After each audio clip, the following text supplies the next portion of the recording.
Hi welcome to village city cooking. ఈ ఛానల్ని ఆదరించిన ప్రతి ఒక్కరికి మా హృదయపూర్వక నమస్కారములు. ఇవాళ చాలా మంచి రెసిపీతో మీ ముందుకు వచ్చానండి. చాలా అంటే చాలా బాగుంది.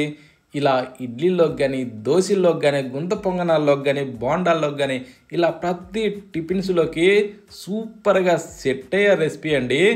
ఈ రెసిపీని మాత్రం ఈ చట్నీని ఎవ్వరు కూడా మిస్ కావద్దు. అంత బాగుందండి ఈ చట్నీ. తింటుంటే మాత్రం టేస్ట్ సూపర్ అండి.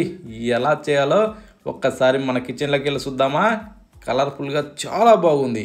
ముందుగా మనం టమోటాలను తీసుకోవాలండి. టమోటాలు ఒక 4 లేదా ఒక 5 తీసుకునేసి ఇలా సన్నగా పొడవుగా కట్ చేసుకునేసి మిక్సీ జారీలో వేసుకుందామండి.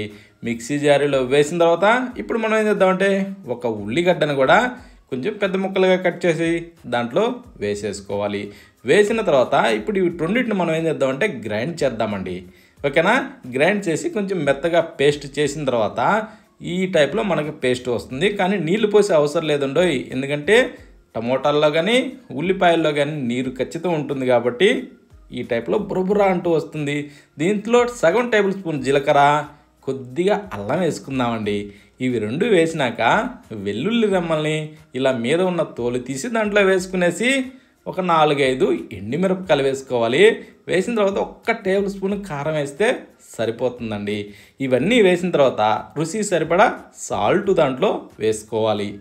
ఇవన్నీ వేసిన తర్వాత ఇప్పుడు మనం ఏం చేద్దామంటే మెత్తగా గ్రైండ్ చేద్దామండి. ఈ విధంగా మనం మెత్తగా గ్రైండ్ చేసినాక ఒక్కసారి చూడండి, మనకి ఈ టైప్లో వస్తే సరిపోతుంది. ఈ జీలకర్ర కానీ ఇవన్నీ కూడా సూపర్గా మెదిగిపోతాయండి. కానీ మనకి ఈ టైప్లో రావాలి. ఈ టైప్లో వచ్చిన దాన్ని ఇప్పుడు మనం కాసేపు అలా పక్కన పెట్టుకుందాం. స్పైసీ ఎంత అవసరం అంత వేసుకోవచ్చు అండి, కారం ఇబ్బంది లేదు. ఇప్పుడు స్టవ్ ఆన్ చేసి ప్యాన్ పెట్టుకునేసి దాంట్లో ఒక 2 గంటలు నూనె పోసుకోవాలి. నూనె పోసాక కొంచెం వేడెక్కనిచ్చేసి తాలింపు గింజలు వేసుకోవాలి. వేసిన తర్వాత వీటిని కొంచెం అలా వేగనివ్వాలండి. ఓకేనా. ఈ తాలింపు గింజల్ని లైట్గా ఎరడాలుగా వేగిన తర్వాత ఇప్పుడు ఒక 4 రెమ్మలు కరివేపాకు దూసి దాంట్లో వేసుకునేసి వీటిని కూడా కొంచెం చిటపటలాడనివ్వాలి. ఇలా చిటపటలాడిన తరువాత ఇప్పుడు మనం ఏం చేద్దామంటే శనగపిండి అండి. పచ్చెనగపప్పులతో చేస్తారు కదా శనగపిండి, ఆ శనగపిండిని దీంట్లో వేసుకుందామండి. అంటే బజ్జీలు కూడా చేసుకుంటాం కదా ఆ పిండి అండి. ఆ శనగపిండిని దీంట్లో వేసినాక ఇలా బాగా కలపాలండి. ఇలా నురుగు వచ్చి ఒక మంచి ఎర్రటి కలర్ వస్తుందండి. దీన్ని ఇలా వేగనిస్తూ ఉంటే ఈ టైప్లో రావాలండి. ఈ టైప్లో వచ్చిన తర్వాత ఇప్పుడు మనం ఏదైతే గ్రైండ్ చేసామో ఆ పేస్ట్ని దీంట్లో వేసేసుకుందాం. వేసిన తర్వాత దీన్ని కూడా కాసేపు అలా మనం కలబెట్టుకోవాలండి. ఇలా బాగా మిక్స్ చేసిన తర్వాత ఇప్పుడు మనం ఏం చేద్దామంటే అదే మిక్సీ జార్లో మరికొద్దిగా నీళ్లు పోసి అందులో ఉన్న పేస్ట్ని కాస్త తొలిపి ఇందులో వేసుకునేసి ఇప్పుడు కొంచెం బాగా కలుపుకోవాలండి. కలిపిన తర్వాత ఇప్పుడు మనం ఏం చేద్దామంటే కొంచెంసేపు బాగా తుక అంటూ బాగా ఉడకనివ్వాలండి. ఒక 2-3 నిమిషాల పాటు ఇలా ఆయిల్ రిలీజ్ అయ్యేదాకా ఇలా ఉడకాలి. ఉడికిన తర్వాత అడుగు పట్టుకోకుండా కొద్దిగా మిక్స్ చేసుకునేసి తగినన్ని నీళ్లు పోసుకుందాం. ఎందుకంటే ఇది నీరు చట్నీ కదా. ఇందులోకి రుచికి సరిపడా సాల్ట్ వేసుకోవాలి. అది రుచికి సరిపడా అంటే ఎంత అవసరమో అంతే వేసుకునేసి కాస్త ఇలా మిక్స్ చేసి దీన్ని మరికొద్దిసేపు అలా ఉడకనివ్వాలండి. ఎందుకంటే మనం నీళ్లు పోసాం కదా, అది కాస్త చిక్కబడాలి. మరీ చిక్కగా అవసరం లేదండోయ్, కొంచెం ఇది పల్చగానే ఉండాలా, అయితేనే రుచి చాలా బాగుంటుంది.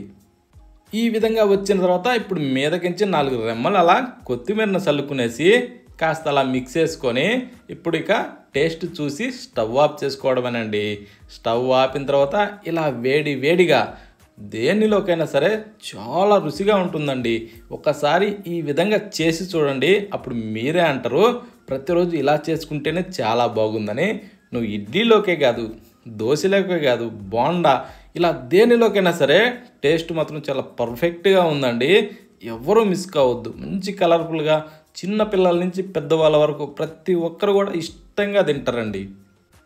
దీంట్లో ఏంటంటే స్పైసీ కానీ ప్రతి ఒక్కటి కూడా కరెక్ట్గా షూట్ అయ్యే విధంగా తయారు చేయబడింది. మనకి ఎలా ఇష్టమైతే అలా స్పైసీ వేసుకునేసి దీన్ని ఈ విధంగా తయారు చేసుకొని ఒక్కసారి ఇలా చేసి చూడండి, మీరే అంటారండి షబ్బాష్ అనేది. సూపర్ టేస్టీగా ఉంది. ఎవ్వరూ మిస్ కావద్దండి. మరొక వీడియోలో కలుద్దామా.